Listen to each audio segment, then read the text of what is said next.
Olhando pra ela nem parece inofensiva. Ela é apenas uma boneca. É aí que você se engana.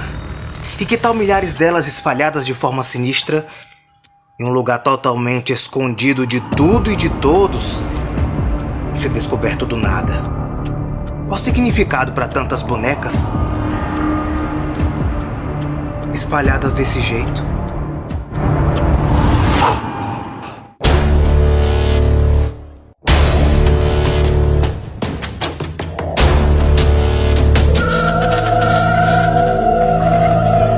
A alguns quilômetros ao sul do centro da cidade do México está a famosa La Isla de las Muñecas, a Ilha das Bonecas. A ilha, como sugere o nome, é repleta de bonecas e todas, sem exceção, encontram-se em um eterno processo de decomposição. Até hoje, não há um registro exato de quantas bonecas existem na ilha, mas sinceramente a informação em si, perto da história da ilha, é irrelevante. De acordo com a lenda que perdura até os dias atuais, tudo começou quando o único habitante da ilha encontrou o cadáver de uma menina.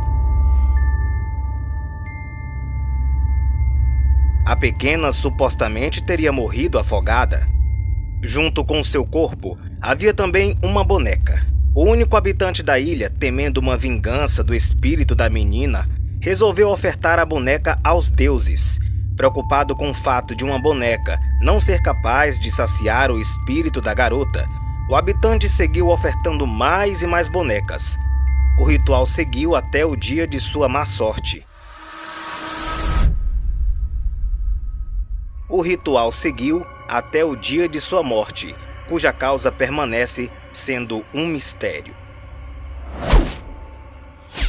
Hoje, embora macabra, a Ilha das Bonecas é uma famosa atração turística. Como tudo isso começou, eu te explico a partir de agora.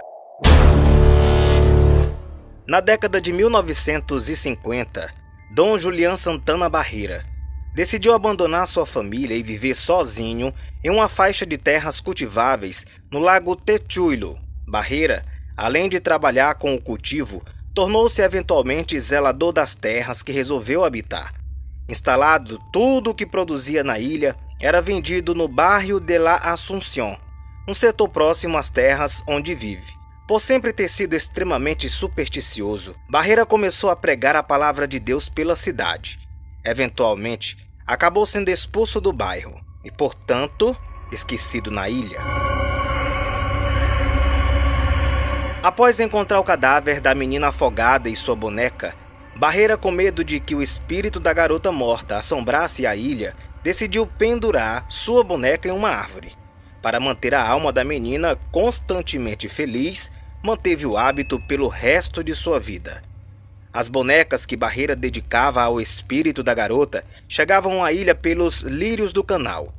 Todas eram descartadas por moradores que viviam próximos.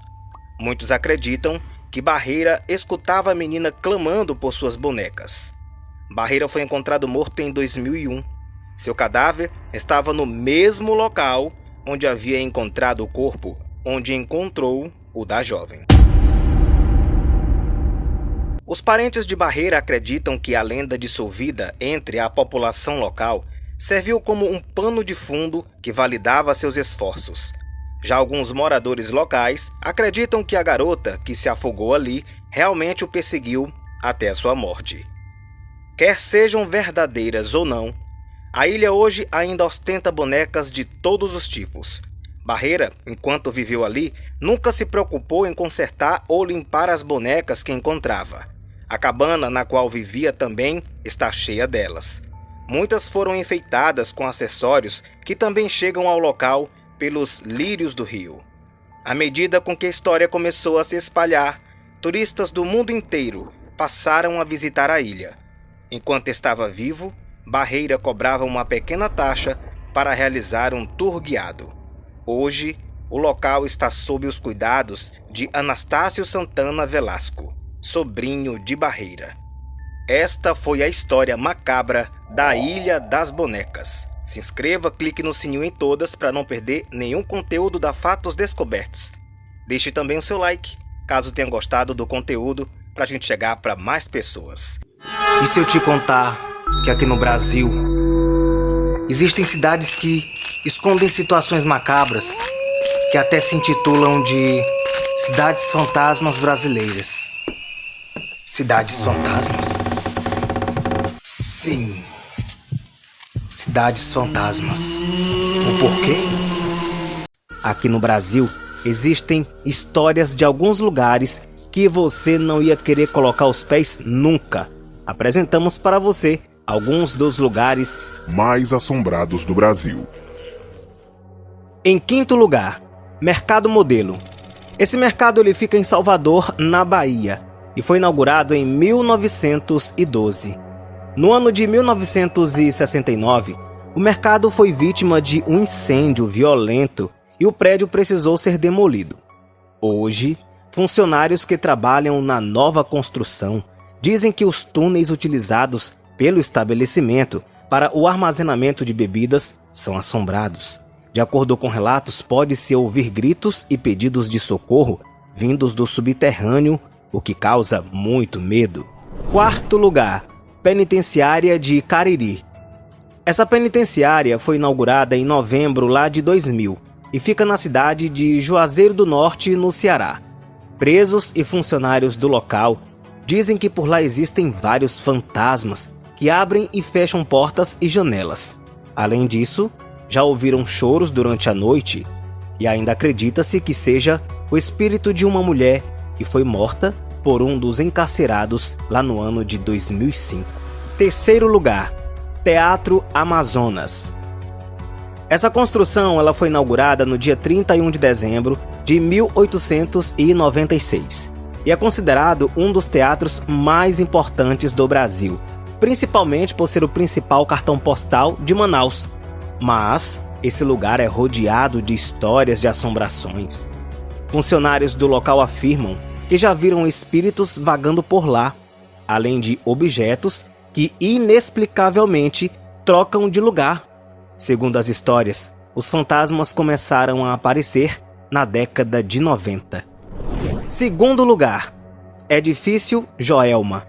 Esse é um dos edifícios mais conhecidos da história do Brasil. O edifício Joelma foi inaugurado em 1917.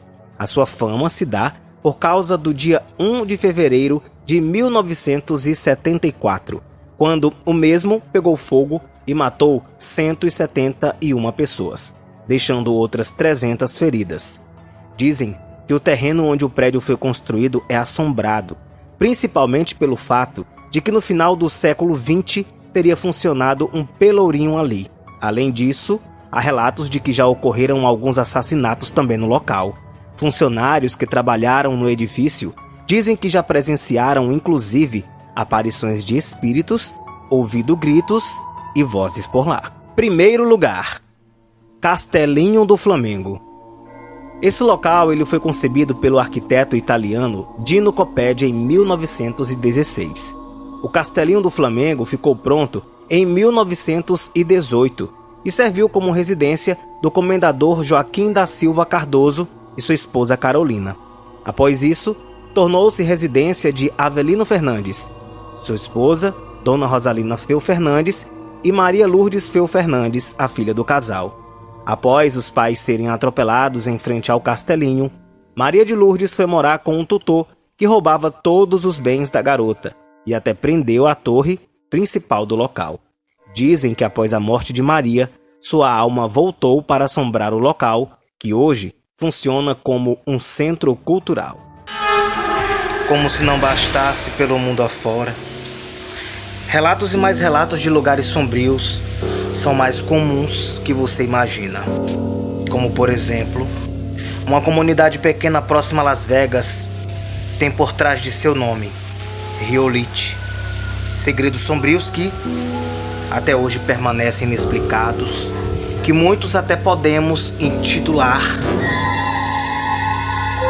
de macabros.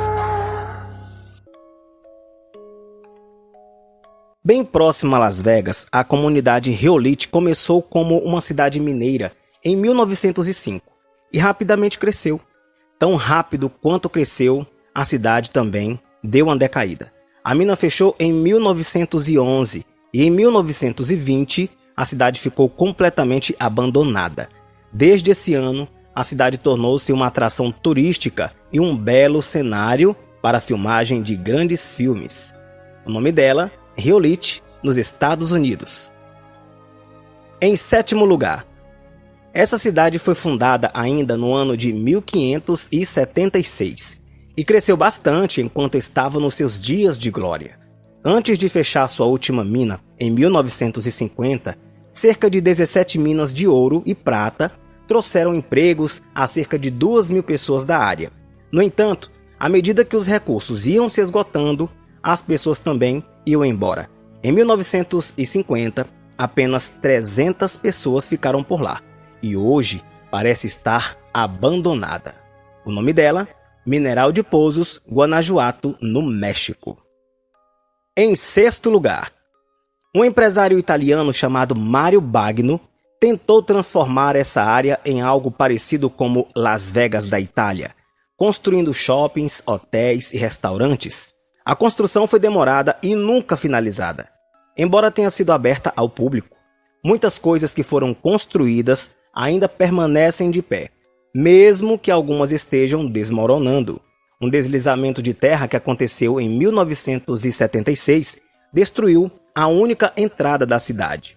O nome dela, Consonno, na Itália. Em quinto lugar, nos anos 50, a rocha de 6 hectares estava transbordando com 5.200 habitantes. A maioria dos trabalhadores considerava as condições superlotadas e inabitáveis, e a cidade foi imediatamente abandonada depois que a mina fechou em 1974. A ilha se transformou então em uma verdadeira ruína de escadas destruídas e moradias abandonadas. Muitos prédios ainda estão repletos de televisões antigas e relíquias do século passado. Lá em 2009, a ilha foi aberta para turistas e foi até inspiração como esconderijo do vilão de James Bond em 007, Operação Skyfall de 2012. Atualmente, a ilha é um labirinto vazio de concreto em ruínas, quebra-marés e edifícios abandonados. Porém, a ilha já foi um dos lugares mais densamente povoados do mundo. A ilha foi fundada em 1887, no litoral de Nagasaki, como uma colônia de exploração de carvão. Tempos depois, ela foi comprada pela Mitsubishi, que acabou construindo os primeiros edifícios para alojar a população que não parava de crescer. A ilha Hashima continuou entupida de pessoas, principalmente durante a Segunda Guerra Mundial, quando os japoneses obrigaram milhares de prisioneiros de guerra a trabalharem nas minas. O nome desse local? Ilha Hashima, no Japão. Quarto lugar.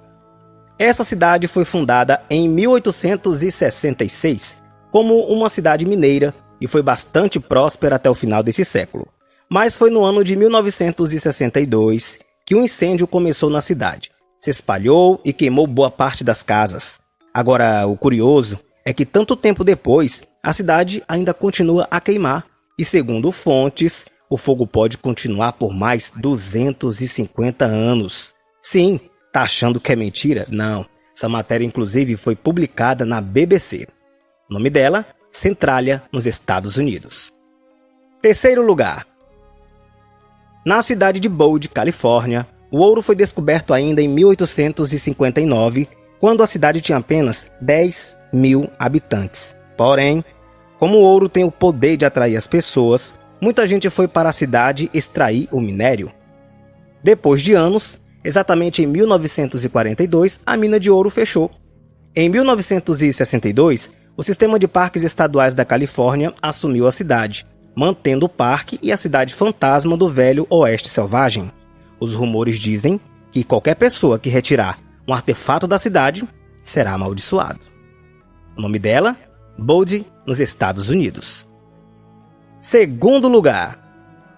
Confrontos entre trabalhadores brasileiros e administradores americanos ficaram comuns. E em um motim criado por causa das regras da cantina, os operários destruíram o refeitório com machados e jogaram os caminhões dentro do rio. O magnata tinha investido cerca de 20 milhões de dólares no lugar, mas o fracasso o fez ter um grande prejuízo. Sem nunca ter botado os pés no lugar, Ford vendeu a área para o governo brasileiro ainda em 1945. A mata tomou posse do lugar, mas lá ainda pode-se encontrar muitos edifícios de pé. E que tal uma cidade fantasma no meio da floresta amazônica? Pois bem, estamos falando da cidade de Fordlândia, que em 1927 começou a ser construída em uma enorme plantação de borrachas às margens do rio Tapajós. Henry Ford, o magnata da indústria automobilística, necessitava de uma cidade como fonte permanente de borracha para a fabricação dos automóveis. Ele projetou uma cidade empresarial que tinha até piscinas, campo de golfe, bangalôs, tudo com o estilo suburbano americano. Porém, Ford teve seu experimento amaldiçoado, pois as árvores de borracha de Fordlândia foram infectadas com fungos e os operários de Ford não se conformavam com as normas da cidade, que incluía a proibição do álcool. O nome dela, Fordlândia, no Brasil. Primeiro lugar. A vila foi construída nas proximidades quando a guerra terminou, porém, o presidente francês Charles de Gaulle ordenou que os restos mortais da cidade fossem deixados por lá. Dezenas de prédios, lojas, cemitérios de carros, bicicletas enferrujadas, trilhos de bondes, tudo isso ainda continua no mesmo local. Além disso, na antiga vila existe também um museu com uma coleção de relíquias e coisas que foram recuperadas nos escombros. Você teria coragem de visitar um lugar desses? Bom, no dia 10 de junho de 1944, em meio à Segunda Guerra Mundial, na vila de Oradour-sur-Glane, aconteceu um verdadeiro massacre dos cidadãos franceses. Um destacamento de Waffen-SS perseguiu e matou cerca de 640 pessoas, além de ter queimado várias casas também. Os homens foram fuzilados, enquanto as mulheres e crianças foram para uma igreja para serem mortos com explosivos e granadas. Nossa! Alguns conseguiram fugir da cidade. Outros sobreviveram por se fingirem de mortos. E então, o que você achou desse conteúdo? Gostou? Bom, se gostou, deixa teu like, deixa seu comentário, compartilha e, claro, se inscreva e clique na opção todas lá no sininho para ser notificado toda vez que subir conteúdo da Fatos. Muito obrigado pela audiência, espero que você tenha gostado. A gente se encontra por aqui. Grande abraço. Tchau, tchau.